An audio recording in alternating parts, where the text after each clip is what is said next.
13,000 people overcome challenges such as burnout and PTSD.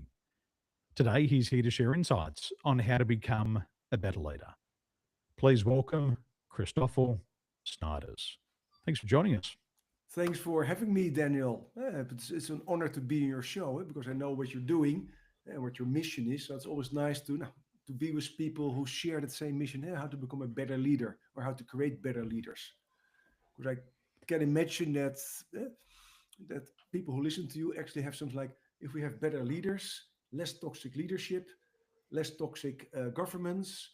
Actually, no. And if you get toxic out of your body, you feel healthy. And if you get toxic out of Mhm. leadership and out of companies, companies feel healthy. So, love to contribute to that one. Mhm.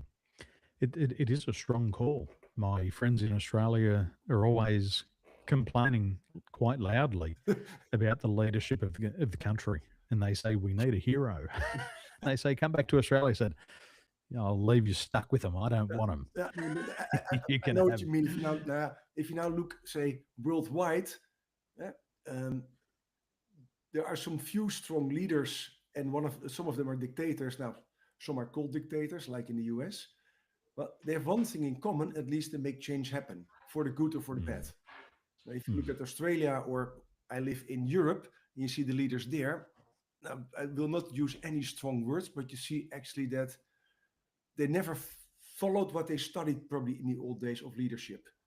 mm, And they're scared, juggling all kind of balls, and not now for me actually. If you go back, what is real leadership? Is follow your internal values and making say. And why do you run a company or a country?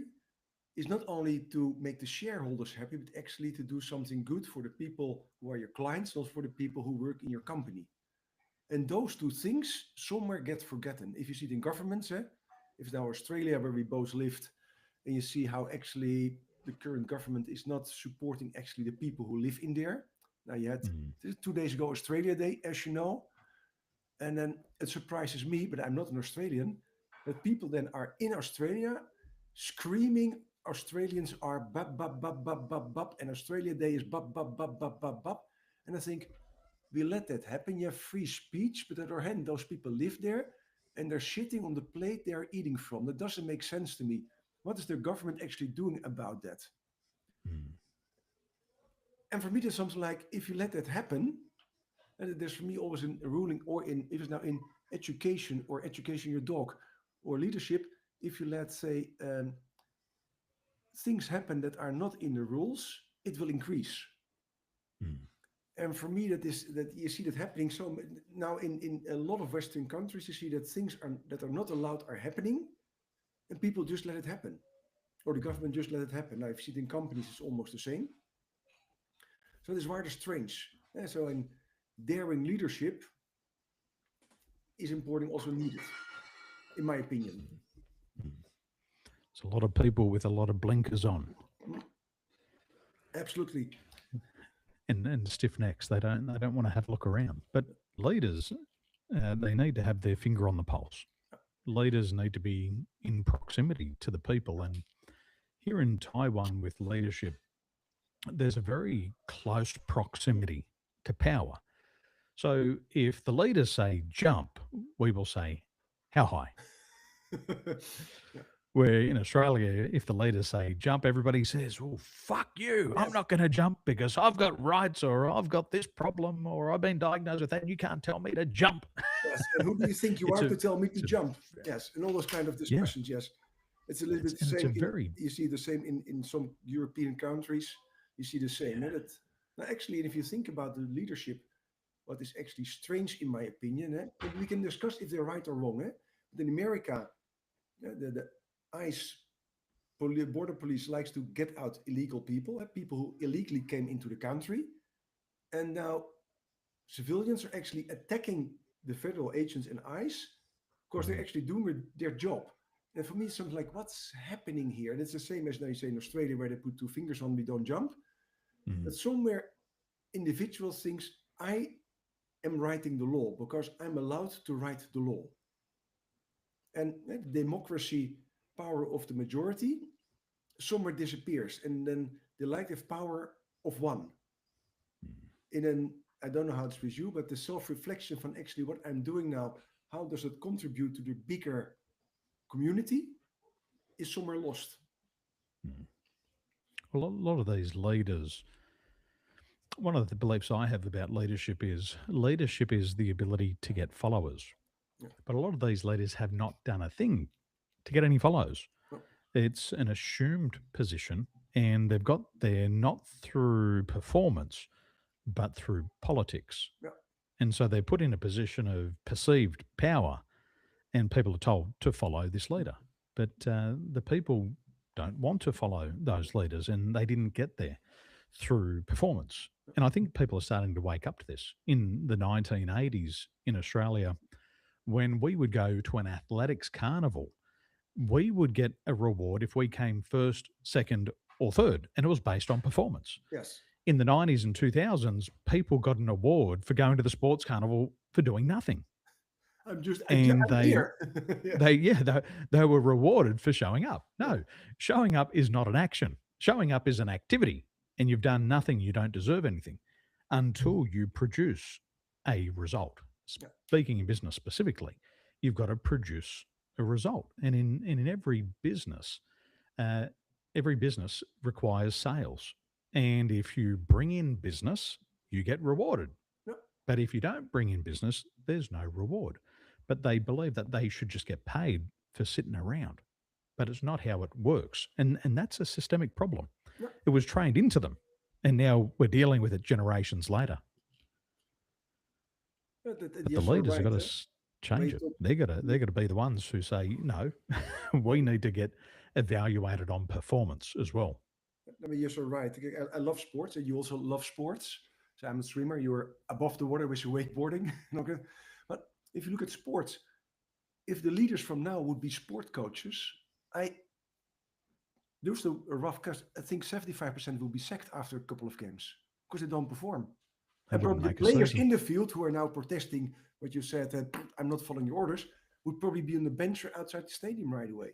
Because with Mm. that mentality, you would never. Now, you know Australian rules better than me. Just imagine you would put the current prime minister as coach of, I know the Eagles in Perth. I lived in Perth. And would make say those people who are just demonstrating would put in the field. Probably they would not survive 15 minutes in the game. And then I'm still They'll be giving them some booed out credit of of the 15 stadium. minutes. Because We're gonna give you a position. It's almost impossible to get fired. And after we do kick you out, we'll still give you a pension for life and reward you for poor performance. so it is That a doesn't. It's not strange. how the world works.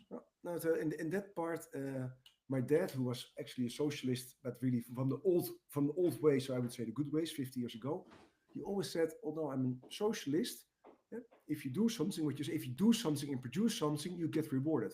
If you don't Mm. do something, you're sitting there waiting for, hey, Daniel, can you give me some money because I'm sitting on my chair and I need some money Mm. for a coffee? He said, then you don't get money. Because why would you get money just by doing nothing? Because Mm. even if you're unemployed, he always said, even if you're unemployed, you can do something. You take a broom and start wiping the street clean. Mm. And I always said to my dad, yeah, but why should I do it? He said, because you contribute to the whole society. He said, and although you don't get paid, actually you get paid because look at the houses, look at the street, look at everything is there. That is paid by somebody, and just helping to maintain the whole bigger thing. Mm.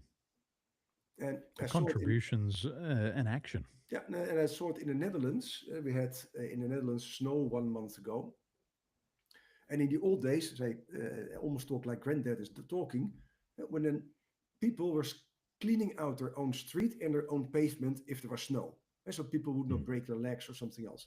If you would now go to the average street, if there's snow, and snow fell again last week in the Netherlands, and my son was showing it with his camera, nobody cleans any street anymore.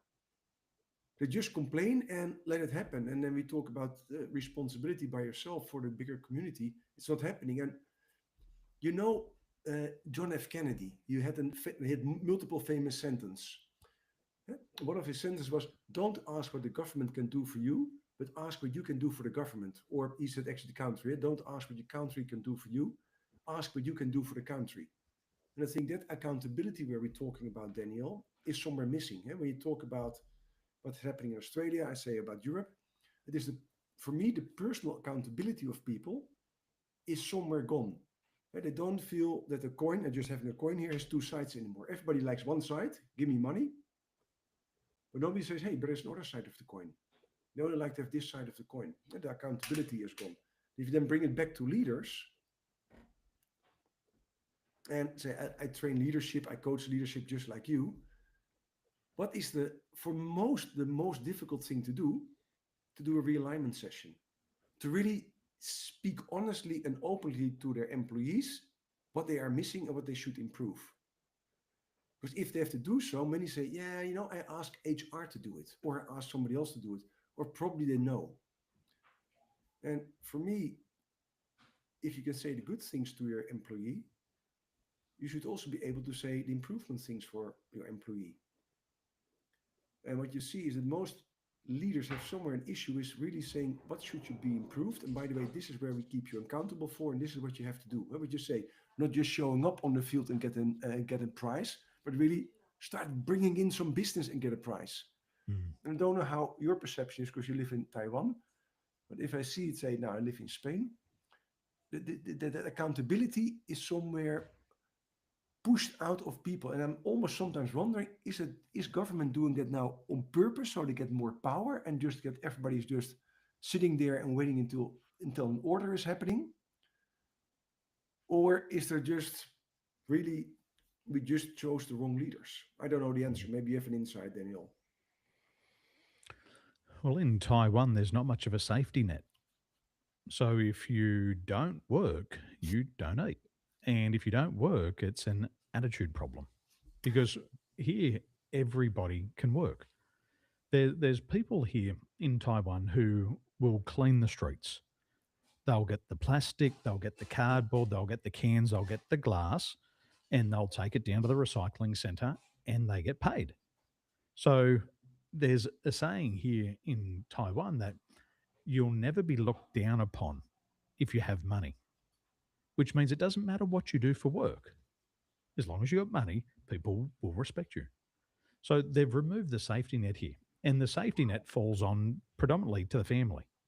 And so you get a couple of bludgers in the family, and the family look around and say, we're not going to tolerate the attitude. We're not going to tolerate the behavior.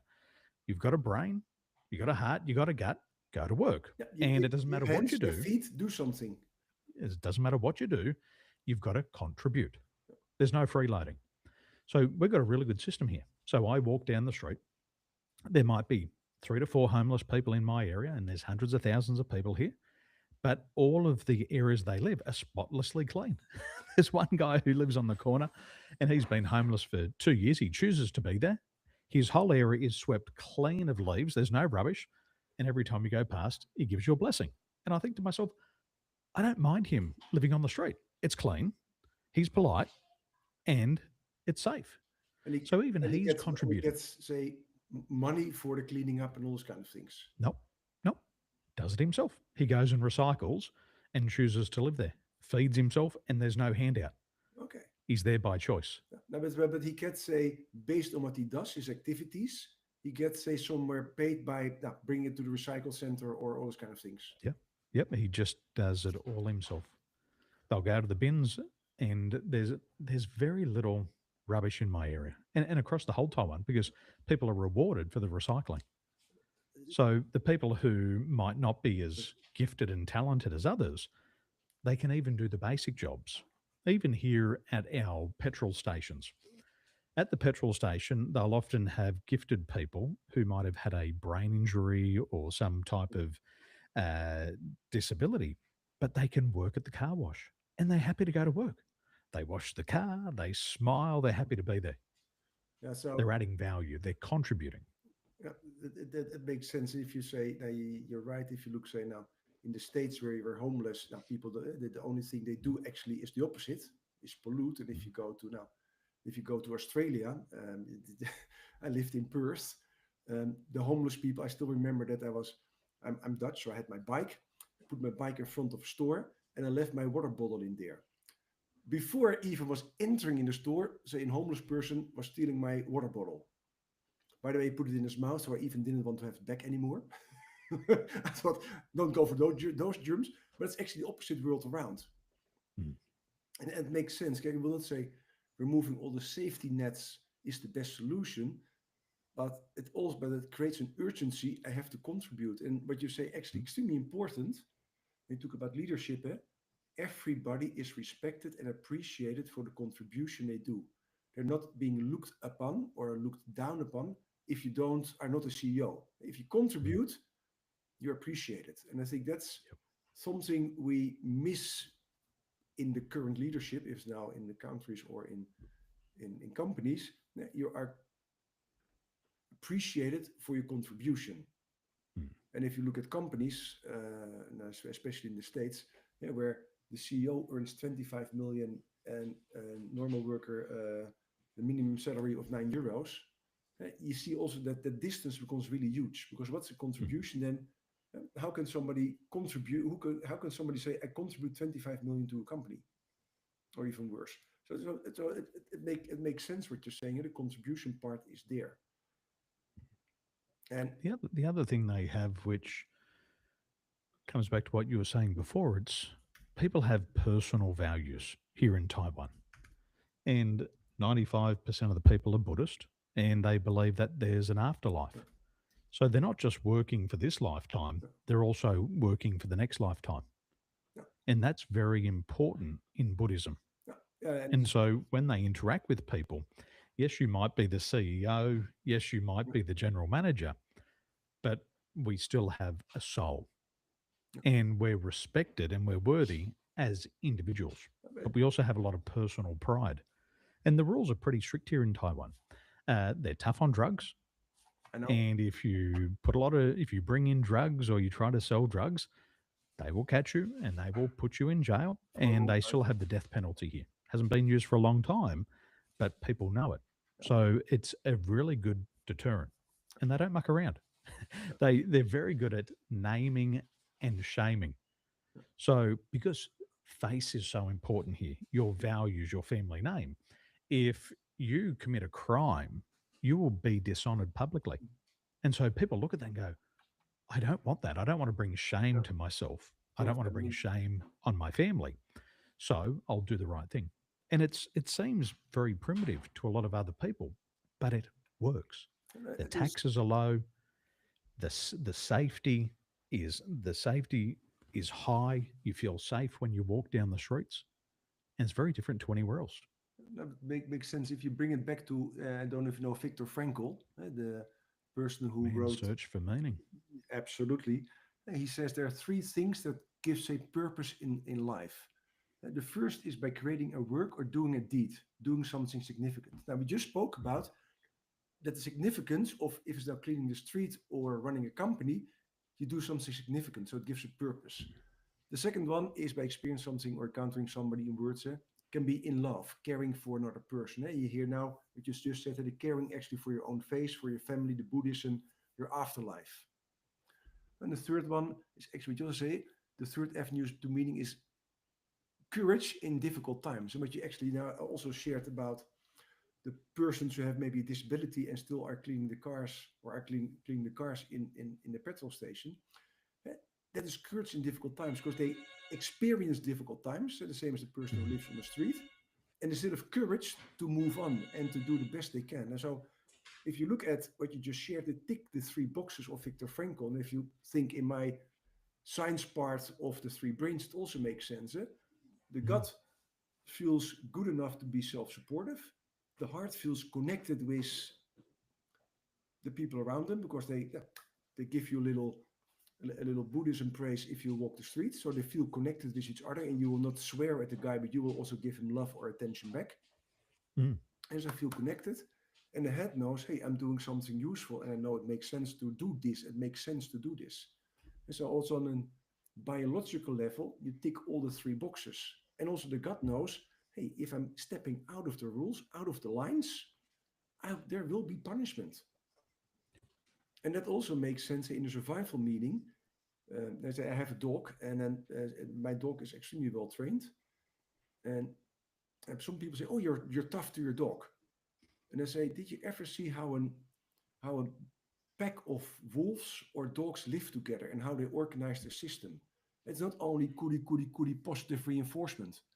If a dog steps out of line or the wolves, they're gonna bite. Now I don't bite my dog, but they're back in line.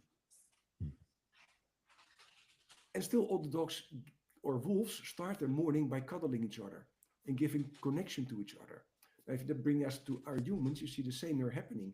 Hey, we appreciate, we have a connection with each other. We say, pray to somebody, but if we step out of line, there's a retribution. And it makes totally sense. We don't have to be actually going to 5 years MBA to learn actually what are the common rules of creating a community, a working community. A dog and a brain, they're very similar. Yeah. A dog is a very good servant, Yeah. but it's a very poor master. And with a dog, it's got to be trained. Yeah. And if you don't, they go wild. I got a golden retriever. Oh, okay, so you know the system. I know the system. And I said to the dog trainer, I said, your job is to train the dog, but don't load it up on treats all the time. Yeah. When it steps out of line, put the choker chain on it and give him a pull. Yeah. Because not everybody's rewarded by the carrot. Not everybody's rewarded by the stick. And I don't want to go around with my dog and constantly have a pocket full of treats, giving it treats all the time. Yeah. One day it's going to get fat, and it'll only behave if I've got a treat. Yeah.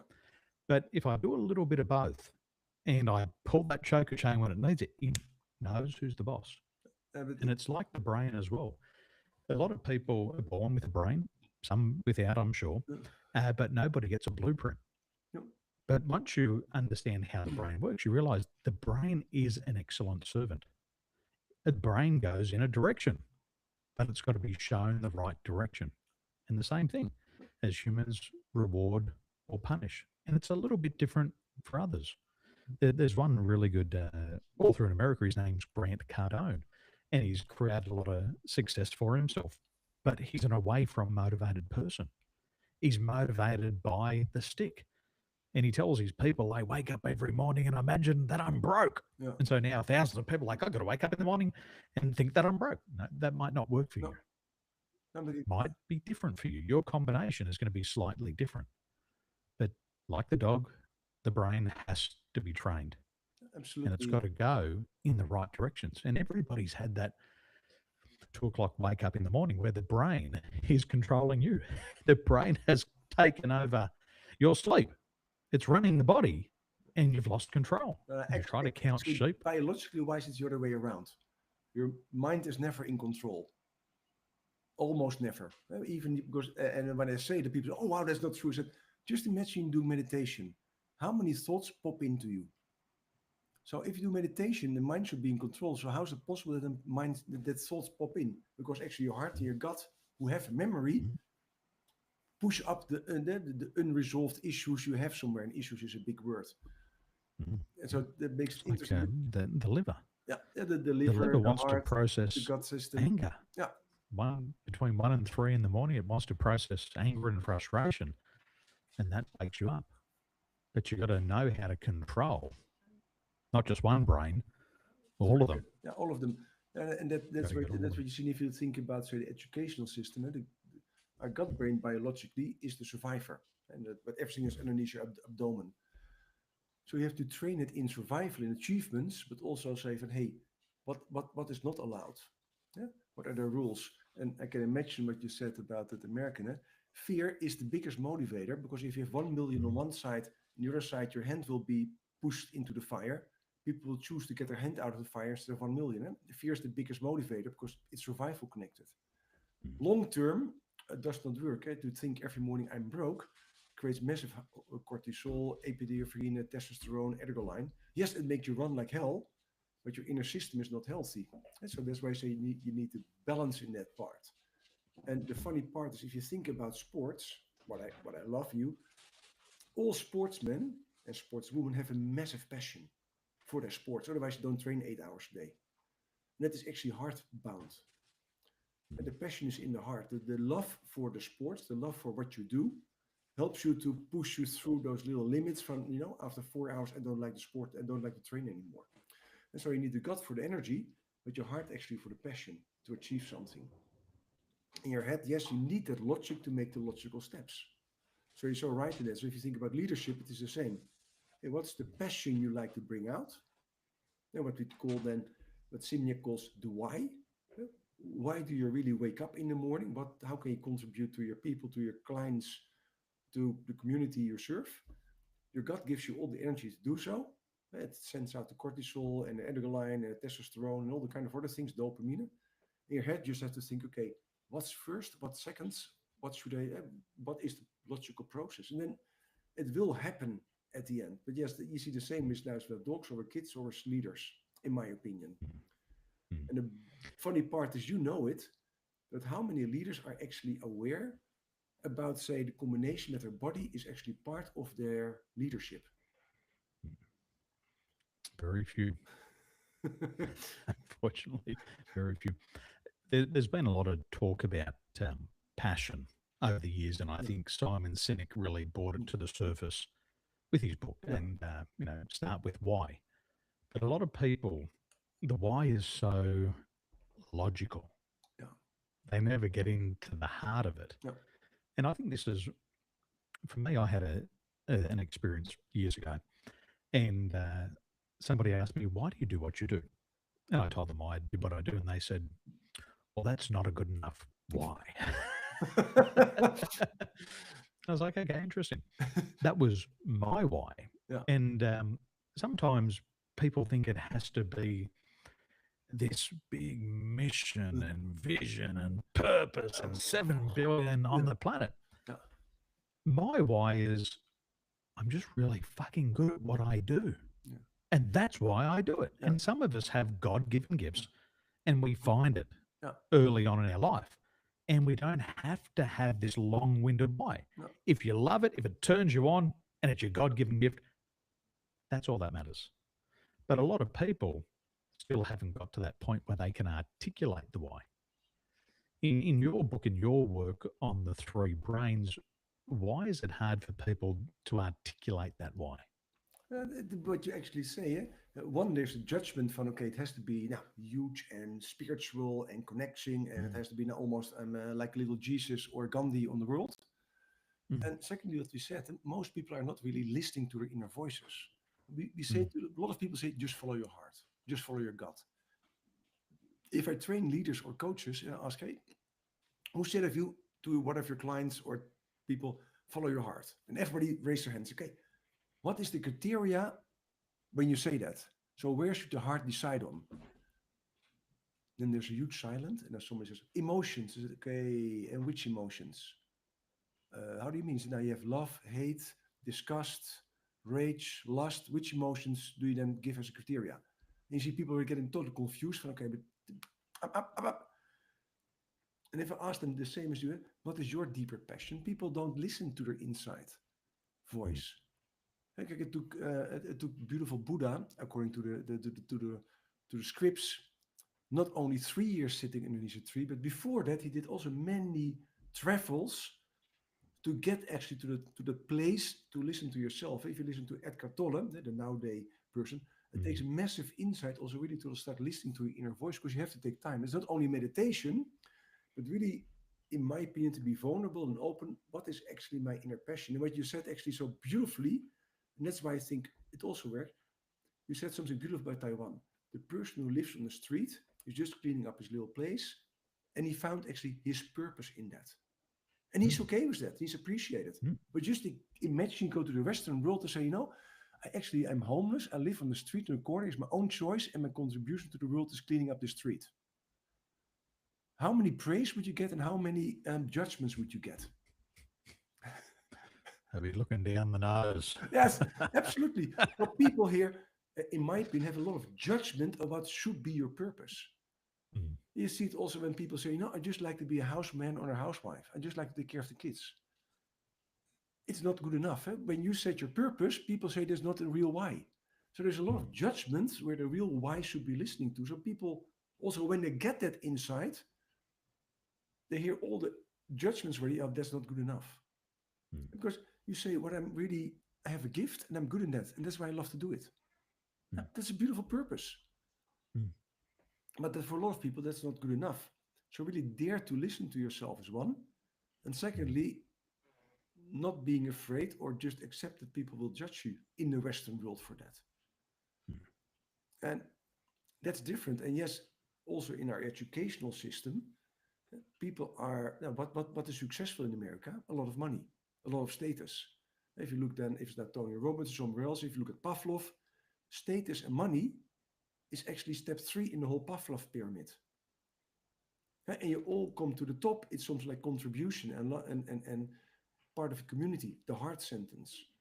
But we educate people actually to go to step 3 and not go upper and not go higher. If you look at all the demonstrations you now saw the last 2 years, and you ask why they do that, it's not actually from a bigger purpose. Because if the bigger purpose was there, they would now all do the demonstrations about Iran, where probably 15 to 20,000 people, just civilians, are killed in 2 weeks. And so the same humanitarian people who screamed the last 2 years about what's happening in Gaza and Israel, and that they were all humanitarian and they love the world and love humanity and all this kind of stuff, are totally silent about Iran, where the same amount of civilians are killed, only in 2 weeks instead of in 2 years. So if you really would follow your own values, it would be different. But people don't do that anymore because they also like to connect and are not educated in that part. So it's a long sentence. So it is, we're not educated to listen. If we listen, then there's a lot of judgments all around it. Is this good enough? And it makes it hard to listen to people, to your heart, and really to your heart, and also be happy with it. Because if you ask that person on the street, maybe he's much happier than 80% of the Western population. Because he found his purpose. Because the beauty is of it. Now, we both love Victor Frankl and his book. Victor Frankl's 3 statements are not about how much you contribute or what should be the value in euros or in dollars. It doesn't say you have to be the CEO, just about contribution, doing a good deed. But we in the Western society put a label on what's a good deed. It's got to have a scorecard. Yeah, you have to have a scorecard. Yes. So, and what you say actually earlier makes also sense, because now people, if they show up, they already get a prize, recognition. Well, in the old days, you had to be number 1, 2, or 3 to get a prize. So people actually believe that what they do is already good enough. So they don't search for the real meaning. Because why would you search for a meaning if it's not appreciated? It does not make sense. People have a lot to say, and that's unfortunate. I think the ears, they don't have a mouth. They're just there to absorb. If somebody said, I want to be a professional fighter, a boxer, I want to be like Mike Tyson, and I like to hurt people, everybody would say, go get him, son. I'll back you. I'll bet on you. But if you said, I really like to hurt people and I want to do that professionally, people would look down on you. Yes. And they'll say, you can't do that. I had a young guy, he was in a crisis in his career. And I said, what are you doing? He said, I'm selling. I said, do you like selling? He said, I hate selling. And I said, why? He said, I like rules. It's got to be black and white. And there's too much gray zone in selling. I said, okay, well, what would you prefer to do instead? He said, I like to hurt people. And I said, well, why don't you go and do that? And he looked at me. He's like, I can do that? I said, you can do whatever you want. I said, how do you like to hurt people? He said, well, I'd like to join the military because if I'm there, I can hurt people. And he goes, I'm really good at it. And I said, well, I want people like you in the military. Yes, absolutely. Because when that foreign person invades the country, I want you out there having fun. Yes. And he looked at me and I said, well, have you tried? And he said, yeah, I tried to get into the federal police, but I had tattoos. And I said, okay, well, where can you hurt people and have tattoos at the same time? He said, I could work at the prison. And I said, I think they'd like a bloke like you at the prison because those guys in there are bad motherfuckers. Yes, and they have respect. And you like to hurt people and you like to do it by the rules. And he said, yes. And I said, go and do that. So he went and applied and he got a job in the prison and he was happy because that's what he knew he was good at. But it's almost sociably unacceptable for him to stand up and say, I like to hurt people and I like to do it by the rules. People would say, oh, how dare you? They'd say it's okay for Mike Tyson, but this poor fella over here, no, you want him working in the prison. You need a bigger, badder son of a bitch to put them in their place. And he went Absolutely. and did it and he was happy. And he said to me, he said, Daniel, what do I do? And I said, you just go and do what you do. And he says, and if somebody asks why, don't tell them. It's none of their business. If you like to hurt people and you want to do it by the book, and he said to me, I'd never hurt somebody intentionally, but if I was a police officer and somebody broke the law and I was allowed to, I would. Yeah. And I said, good, go and do it. But you don't have to explain it to everybody because not all people's ears work correctly. You're so beautiful. They And work with bias. every passion, if it's now say, well, hurt people or not, well, have somewhere a place in the whole society. Mm. So you're so right in We that have part. unique.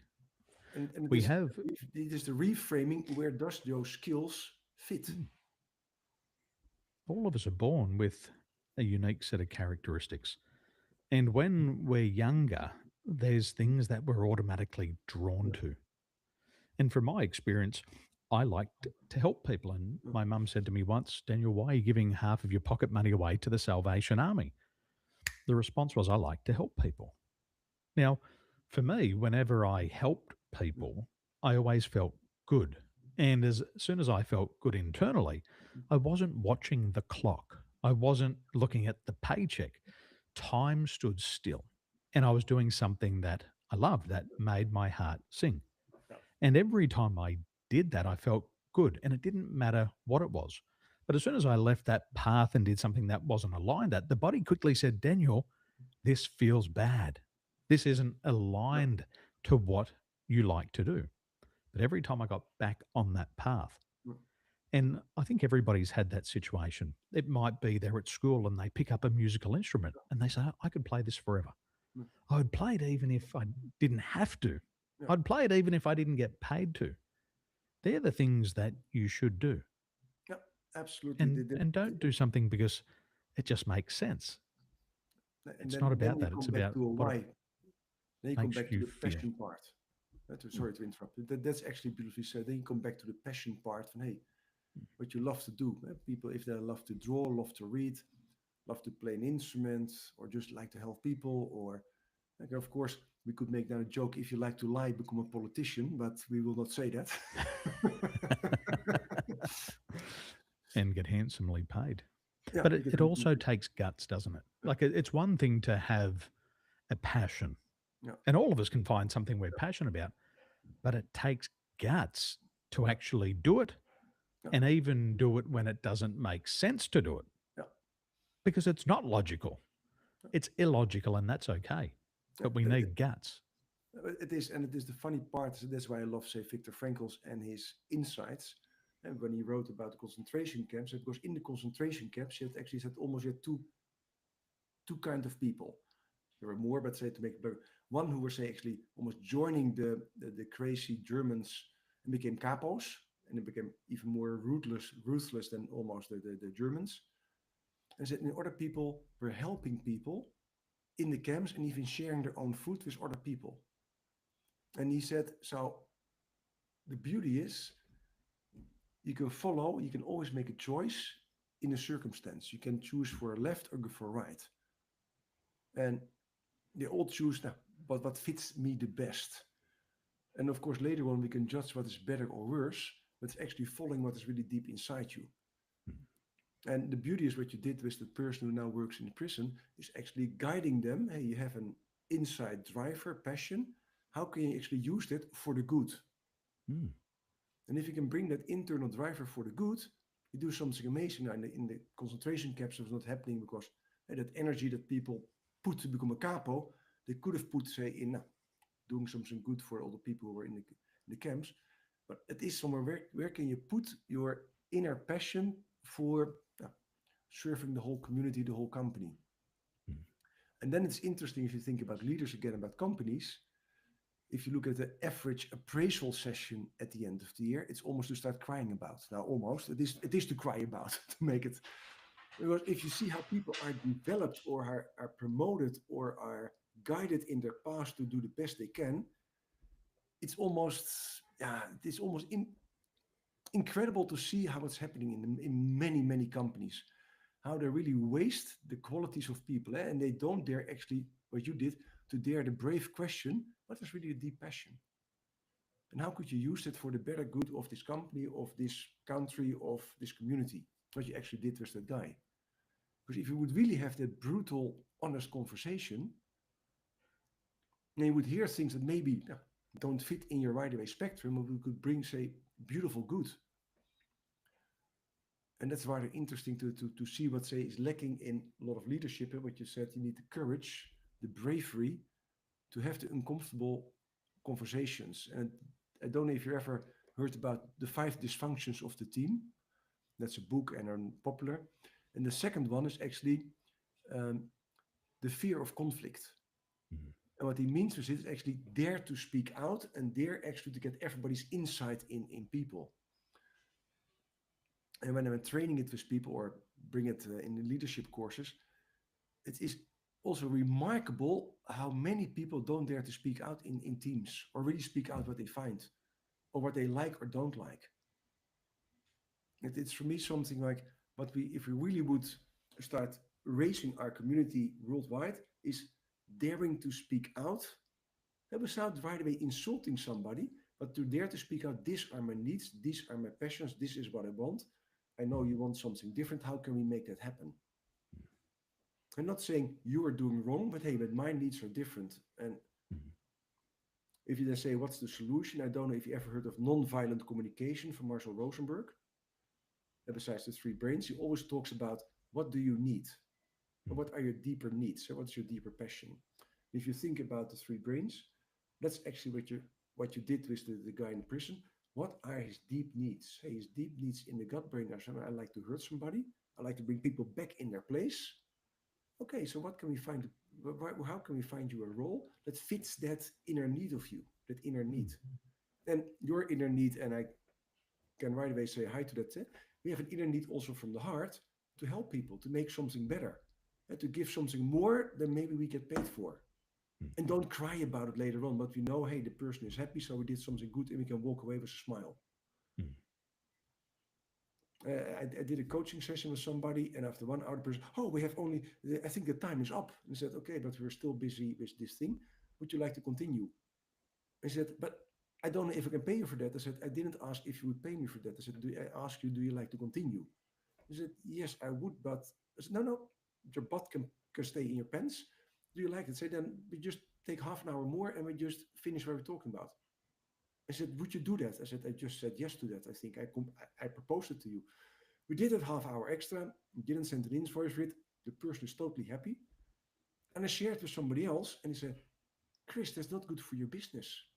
You give something for free away to help somebody and she doesn't pay for it. How's it helping people? Now, probably you understand it, Daniel. For me, it makes totally sense. Of course, if you do it every day, all times, you squeeze your own boundaries. But if you see an opportunity to help somebody, my first thought is not, hey, do I get money for it? It's more, my first thought is, hey, how can I make you help? How can I help you? Yeah. Believing that if you believe in what you say in Taiwan, there's afterlife and karma.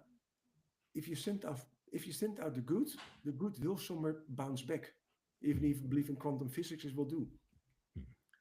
But for me, that's a normal thing. So if you look at that, it makes sense to follow your own needs. What is your deeper need? And be happy with that. If you now live on the street, be a prison guard, or like us, help people to flourish in their leadership roles or other kind of roles. That type of thinking,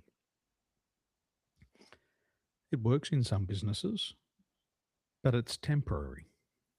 It's very temporary. It's like you could not imagine a brain surgeon saying, oh, we budgeted 7 hours for this brain surgery and it needs another 30 minutes, but too bad.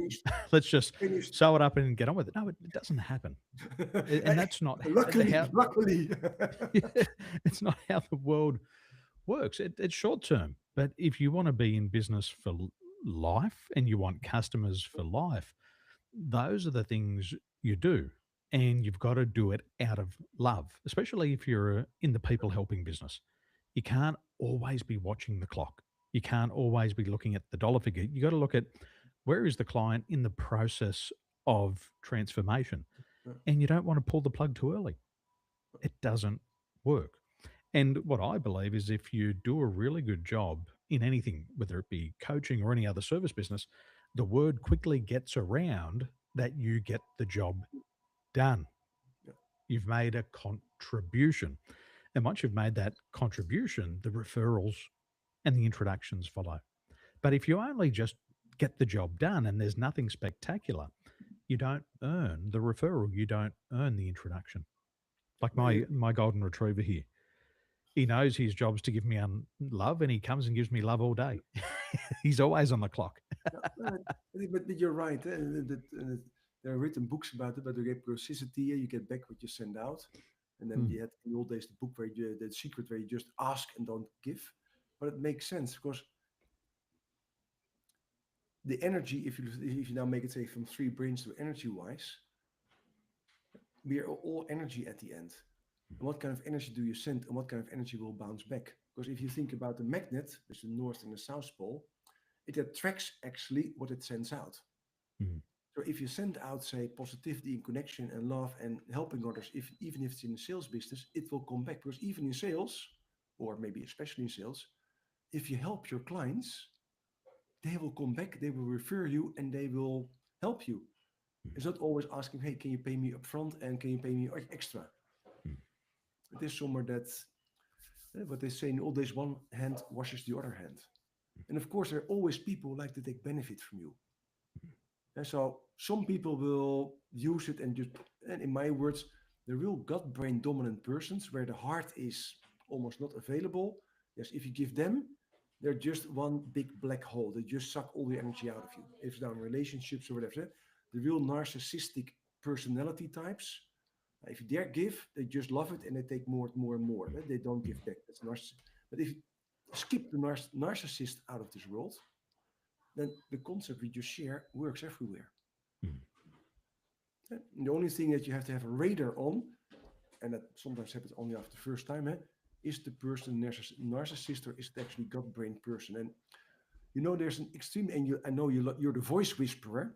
So there's one word, a gut brain dominant person is almost impossible for that person to say. It's 5 letters. That is sorry. Because sorry means vulnerability and taking accountability did something wrong. Now, a mm, gut brain narcissist personality almost have an issue with saying that word. And probably you could put the frequency on sorry and what it actually means, where it's coming from. For me, sorry is coming from the heart. mm, And in my opinion, it has a different kind of frequency if it would go in your field than energy that comes from the gut, where it is mm, fight, anger, success, achievement, and those kind of stuff. mm, So if you like to test what you're doing, I always say to everybody when I talk about relationships, I'm a relationship coach or a therapist in that role. Always ask your partner or your colleagues or your clients, is it possible for them to say sorry? I say, because if the answer is no, you're really working with a black hole. It sucks all your energy and all your money and all your love away. And then just stop working for them or stop having a relationship with them. And so if anything of your listeners from all this beautiful conversation has said, just do the little test sorry. And I'm just curious, you talk about the voice whisper, the word sorry. What does it mean for you based on all your knowledge you have? Well, I think the first part, I'm sorry, it's forgiveness of self. No. And people, in my opinion, they can forgive others, but they never forgive themselves. They punish themselves for life. And when you say sorry and you speak it, the true intention is carried in the harmonics of the Mm, voice. mm, And if you really mean it, if you are sorry, if you've been sorry, plus you've learned, mm, and you say to somebody, I'm really sorry. I made a mistake. I was wrong. And when you say it, the other person perceives the frequency, and the body will tell you if it's accepted or rejected. You will feel it. mm, So you got to forgive yourself, but then you have to be willing to forgive the other person mm, and let them go for any shortfall. mm, But without the biblical concept. When I grew up, it was to forgive and forget.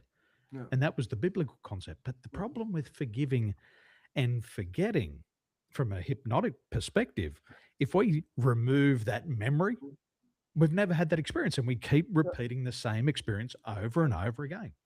So we've got to say, I'm sorry. And then we also have to learn and move on. Yeah. And we know we're sorry and we've moved on when we stop repeating the same mistake. And So that's my thoughts on it. And I think it's only leaders who can say sorry. And non-leaders will never say sorry. yeah, absolutely. And I still remember say raising. It's beautiful what you share in there. Yeah, I'm sorry, I made a mistake. Yeah. By adding that, you put the personal accountability on that. Saying sorry, you can almost. But I made a mistake. Is actually taking personal accountability. And we spoke in our session about taking accountability for your own actions. And that's extra sentence is actually adding my accountability. I made a mistake. We do make mistakes. Yeah, Leaders, and we all do, by the way. But I'm the first one who raises always his hand in that part. But by adding that sentence, a beautiful extra one, because it actually shows, hey, I take accountability for my things. But anyhow, that's what you said. If you can say leaders you show should be leadership. making You cannot say mistakes. it. Absolutely. They should make more mistakes than anybody else. Yeah. And the sign that you've made a mistake is also a sign that you've been willing to do something, Yeah. willing to try something new. And I think if you're in an environment and people aren't making mistakes, they're not trying hard enough. Yeah. It's like in sports. The people who tried to play it safe and never crash never succeeded. No. It was the guys and the girls who were willing to go out and try something new, try something that hadn't been done before, to knock themselves out, to get a black eye, to get lung full of water. They're the ones who always led the field. They're the people who always had the followers. You'd go to an event and people would say, "Can I have your autograph?" And they would screw up from time to time. They might hurt themselves or damage some equipment or hurt somebody along the way. But they would always say, "I'm so sorry. I fucked up. I made a mistake. I'm sorry if I've hurt you in any way, and I'd like to make up for it." But they would never run away from the problem. Beautifully said in that They'd part. face Yes. it head on. Yeah. And that's tough to do. And But on the other hand, and you say it's tough to do. I always like to say it's not tough to do. If you really are, what you say, so if you can forgive yourself and are aligned with yourself, so then your three brains know you have to take risk, you have to go out there. So it means sometimes a mistake. And for me, a mistake is never intentional. Nobody goes out there and say, "Hey, Daniel, let's mess up this part. Let's hurt ourselves on purpose." So every decision we make is actually with the best intentions to give a good outcome, whatever good means. So we only know it's a mistake after the result is there, when the result is there. So if you go back, if the intentions were good, it's easy to say, "Sorry, hey, my intentions were good. I thought I would do a smart thing, a good thing, and happy thing, and successful thing. I see the result, not." So in that part, it's not so hard, because actually taking accountability for, hey, I do it always from a good intention. The only reason why, in my opinion, it could be hard, if you look at yourself, say, "Okay, I didn't do it for a good intention. I actually did it for a negative intention." Because if you know, then, we talked about lying, your internal intention is actually not manipulation instead of motivation, if you use that word. Manipulation just only for me, myself. And then it's hard to say sorry. Because then actually you have to share to the others, "I was absolutely not interested 1 second in you, the outcome, or something else. It was just about me, myself, and I." And people don't dare to say that because it means it will get rejected. And rejection is one of the biggest fears in life. And the heart doesn't like it. So if you live by your own values and your own means, what Victor Frankl said, doing a good deed, etc., sorry is never an issue. Only when you don't live your own values, sorry can become harder. It's a sign of an evolved Yeah, personality. yeah, And even in a very litigious world, it's easy to say, I made a mistake. yeah, It's tough to do if you get caught up in your head. Oh, if I say that, I'm legally bound. No, you're not. Don't worry about that. You got to do what's right. yeah, And if if you forgive yourself, it's like sleep. I believe that if we can get our sleep patterns fixed, then our immune system becomes stronger, our chronic fatigue drops away, and we also have a lot better emotional management. But what a lot of people do is they go to bed with a lot of grief, they go to yeah, bed with a lot of worry, a lot of regret, and a lot of anger. And the body's trying to process it all yeah, night and it's using up all of their energy and it's waking them up. yeah, But if they had done the right thing during the day, based on the head, the heart, and the gut, if all that was aligned, if all that was coherent, they would sleep like a baby. There's nothing to worry about. yeah, The head shuts off, the yeah, heart absolutely. dreams, and the gut says, no more cortisol. Yeah, I can just, you're so right. Eh? And you see it also nowadays in that part that people, the last half hour before they go to bed, they still read the news on their iPhones, start reading all the negative news and all kind of things, and go actually bed upset about what happened in their own day or what they read in the news. Mm, And research even shows the last minutes before you actually fall asleep, where you're thinking about, is actually what you bring into your sleeping state. mm, So if you think about, I'm aligned, I'm happy, I'm at ease, I'm in peace with myself, you sleep like a little baby. mm, If not, you sleep actually how, how you described it, waking up, nightmares, going to all kind of other things. Because the beauty is, we call it sleeping like a baby. Why do we call it sleeping like a baby? Because babies don't go to bed and think, oh, I just saw this on X, I just saw this on social media. By the way, I did this wrong, wrong, wrong, wrong. No, they're just content because they know everything I did. Now, they know everything they did during the day mm, came from a good intent. If they were crying now, if they're peeing their pants, pooping in their diaper, waking up mama three or daddy three times a night, they all know we did it from a good intent, not to hurt mm, somebody else on purpose, just for our own means. mm. And therefore, they also can sleep like a little baby.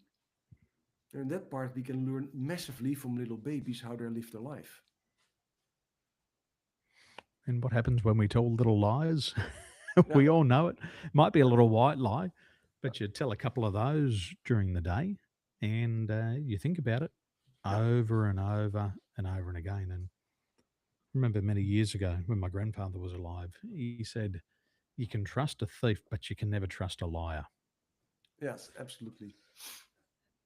And we've got to learn these things along the way. But I think people lose sleep, and we know from the heart, the highest amount of heart attacks happen on Monday morning. Yeah, The highest rate of yeah, heart attacks because people wake up and they go, "My heart's not into this. yeah, Not another day." It's people take a job because it makes sense. Okay, it pays the bill. I did it because that's what I studied, but it doesn't turn me on. It doesn't yeah, make my heart tick. It doesn't make me excited. It just crushes the heart. yeah. And You're they so have right. a form of bitterness and they wake up on Monday morning and the heart goes pop. Yeah, And we know that. But it is so true what you say. Because the funny part is, if you think that people can say you have a broken heart from love, yeah, and people really can die from that part. yeah, What you just shared actually is so beautifully said. You can have a broken heart based on the things you have to do in your work life. Because your heart is actually then now sad, deprived, broken, that you did not yeah, follow where we started with almost with your real passion, mm, your real calling. And if you do your you, real calling, if it's now sitting on the corner of the street, cleaning a little part of street view and giving blessings to people and get your own needs met by bringing now the stuff you find on the street to a recycle center, get money for it, and you can buy food, or you're a CEO working 80 hours a week and you thrive your company and your people and the people are happy with you and your clients are happy with you, it doesn't matter. If you follow mm, the passion of eh, your heart loves what you do, and your heart loves yourself, it will not crash, it will not break. You will not be heartbroken.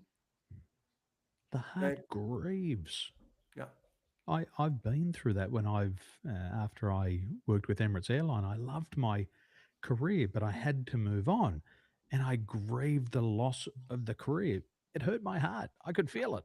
My wife, she had an accident on the aircraft. She lost her career and she grieved the loss of the career. What people also forget is that when we set goals, we get excited. the, the yeah, head comes alive. We have all these $1 million ideas. The heart starts to pump and it starts to energize the body. The gut tightens up and you start to get some more courage and you set a goal and you go, this is going to transform my life. yeah, And you activate all the natural mental laws. And then most people go, oh, it's too hard. yeah, I'll start it next week. But they break their own heart. yeah, And they break their heart because they start to grieve what could have been. yeah, They know that if they were just a little bit more persistent, if they were willing to give up the comfort zone, and if they just went through a couple of hard years of struggle, which everybody does, every seed yeah, struggles, every animal in the wild yeah, struggles, yeah, it's natural and normal. If they just got through that, they would have been able to live that thing they were passionate about every day. But because they don't do it, they grieve the loss of what could have been. yeah. And that You're so right. also breaks the heart. Yeah, you're so It's right. like And the girl or the boy that got away. yeah, If you'd have just had the courage to go and say yeah, hello, yeah, yes. the heart was there, but the gut Yeah, no, you're so wasn't right. ready. And the beauty is, if you look at research, people who just fall in love, partner-wise, they're almost never sick. Yep, never. In those first weeks of the butterflies, and they don't sleep enough according to the 8-hour rule. They feel totally energized, they feel happy, and they don't get sick. And it's not because they're in a fear state, they're actually in a passion state. Mm. Now, of course, that's rather hard to do the rest of your life, but if you do it say, in a moderate way, I'm passionate about what we're doing, you keep that energy circling through your body. And it stops you from Monday morning having, oh, I feel my left arm. Oh, I feel my chest. Hey, an elephant is sitting on my chest. Bam. Done. Okay? But they say stress kills, but what you say so beautifully, grief or sadness also kills. Mm. And that's maybe even worse than this, because if you think about where is stress coming from, stress is coming actually from something you do what you don't like. Mm. You can be stressed about, I have to hit the deadline, but also you don't like that deadline. You never communicated from, hey, that's not possible to communicate that line. And angriness steps in, another kind of frustration steps in. If you bring that back from, hey, where's my passion? Then most of the stress disappears. And I don't know how it's with you in Taiwan, but if I listen in Spain or in the universities I teach or companies I train or coach, I hear always people say, oh, there's so much stress. There's so much stress. And if I ask them, are you really passionate about what you do? Yeah, I just, are you passionate about what you do? I don't say follow your heart, but are you passionate? A lot of people become silent. And a lot of people ask, how do you mean? Am I passionate about what I do? And I think, now, help me out, but don't you understand from the word passionate? So if you look at your work, what you do day to day, you're 30, 40, 50, 60 hours a week, are you passionate about what you do? And do you know what most people say? Actually, what you said, I do it for the money, I do it for my career, I do it for my stripes, I do it for, I don't know, I do it that my kids can go to school. And I say, okay, so is that passion or is that survival? And almost everybody, when you bottle it down and I make it come back, it's survival. Mm. Now, that is something else as passion. And then they come aware, so yeah, my heart is actually not in it. My gut is in it, but my heart is not in it. Yes, and I say, and then I ask on Monday morning, how energized are you to go to whatever you do? No, Monday morning is really, I need so much coffee, Chris. It's amazing. I really need to push myself to go out there.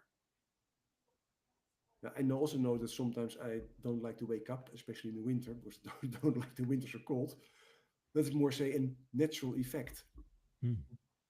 But if the moment I'm awake and do my yoga and my core exercise, I'm totally happy. Mm. Yeah, so there's a difference where people are, and that's we're coming back in, and I think it's almost like a red line through a whole story. Yeah? What is your deep passion? How can you follow your own heart, your own deeper source? And what you did was the beautiful story about the guy who went to work in the prison, do the other things. If we can achieve that and we can help that, and all your listeners think from, okay, and get out of this, what is actually really my passion?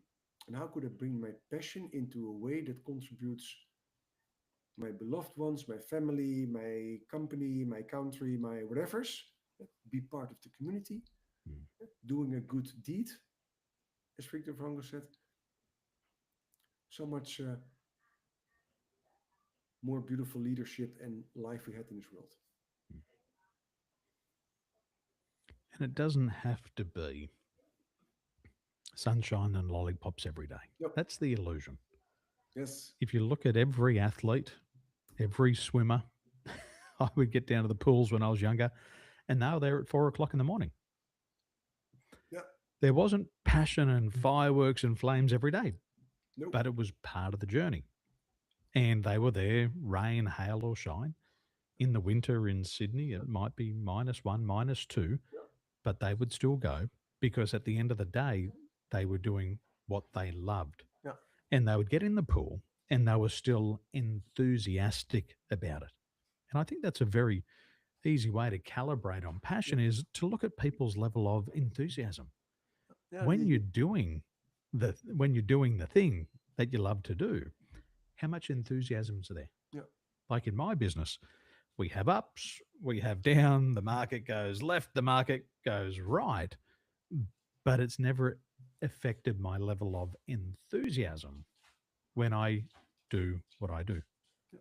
And maybe if we just have a look at the 80-20 principle for consultants, Yeah. you might spend 20% of your time in delivery Yeah. and you spend 80% of your time in doing everything else. And it's the 80% of time in doing everything else that gives you the opportunity to do what you're most passionate about for maybe 5 or 8 or 10 hours a week. And that's why you do all the shit things. That's why you sweep the floor. That's why you wash the window. That's why you take the trash out. That's why Yeah. you have the tough customers. That's why you have the rejections. So you can have that 20% of thing that you love.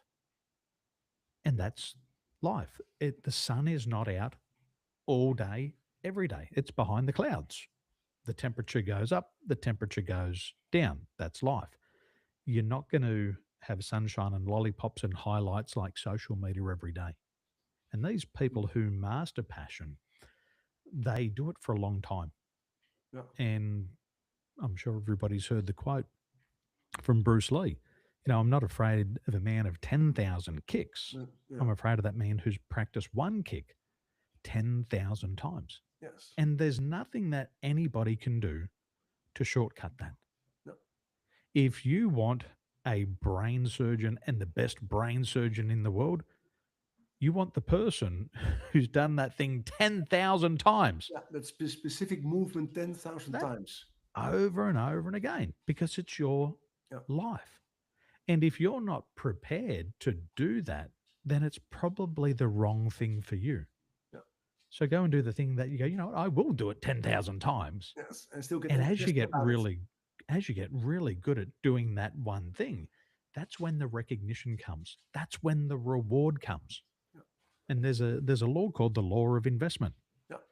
You got to make an investment before you get a return. Yeah. And it's like your passion. You've got to go through all the terrible things. Yeah. You have to start at the bottom and you've got to work your way to the top. Yeah. And there's no way that you can shortcut it. You can try to shortcut it, but you will get found out.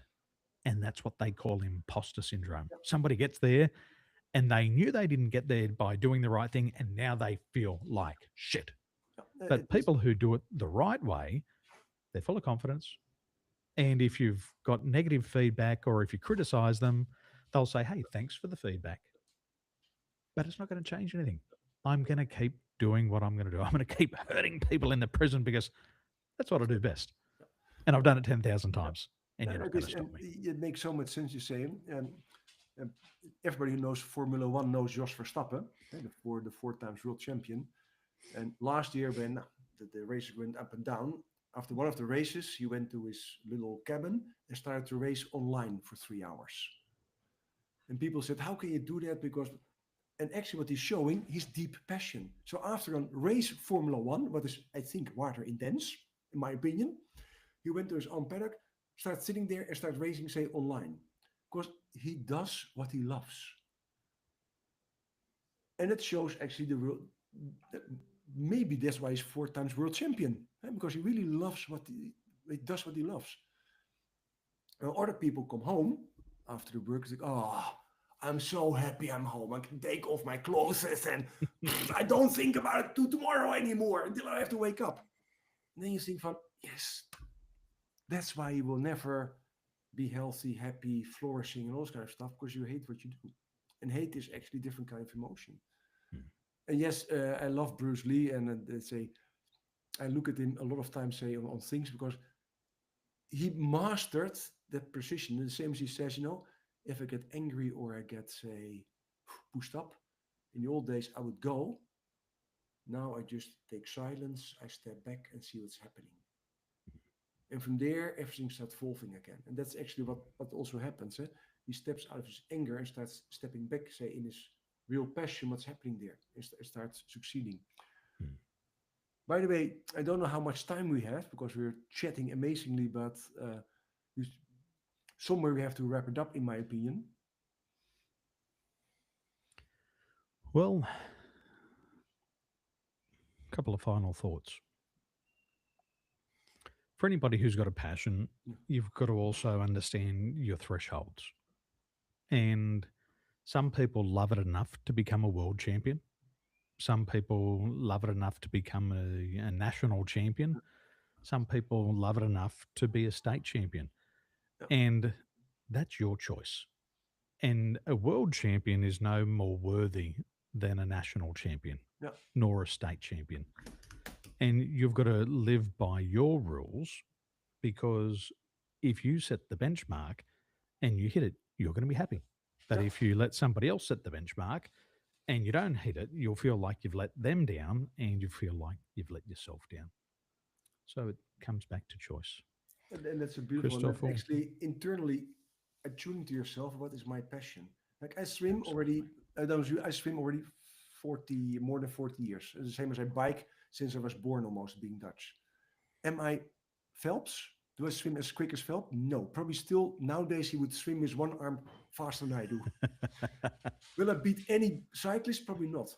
But I still love to do it, because I don't measure myself, my good enough, to others. I measure my good enough with myself. Do I still, what you say, after my swim, feel happy, enthusiastic about it? And maybe, yes, we all get a little bit older, so maybe I'm not as quick as more when I was in my 20s. I know for sure I'm not as quick as more in my 20s. But still, I'm extremely enthusiastic about it. And I think that's what you actually say, Take your own inner measurement to do it. Don't measure yourself with Bruce Lee, because then I think everybody will fail. Don't measure yourself as Jos Verstappen. And take your own inner wisdom from your 3 brains. Okay, this is how I feel good enough. And I don't care what Daniel, Christoffel, or somebody else says about it. Now, probably we would not say you're not good enough. We say, great that you're doing it. But don't listen to all the other voices. Because and that part I always love. I don't know if you know the movie, the last thing, The Pursuit of Happiness with Will Smith. People will say to you, don't do it, because they cannot do it. Almost every criticism is coming from people who are jealous or cannot do it by themselves, or think it's not according to their rules. So if you start listening to those people, you're trying to get in their rules, what never will be good enough, because they didn't achieve it by themselves. So you have to live by your own rules. Wise words. Christoffel, thanks for joining us. Thank you so much, Daniel, for having this beautiful talk with you. I wish you a beautiful day in Taiwan. Thank you, my friend. Ciao for now.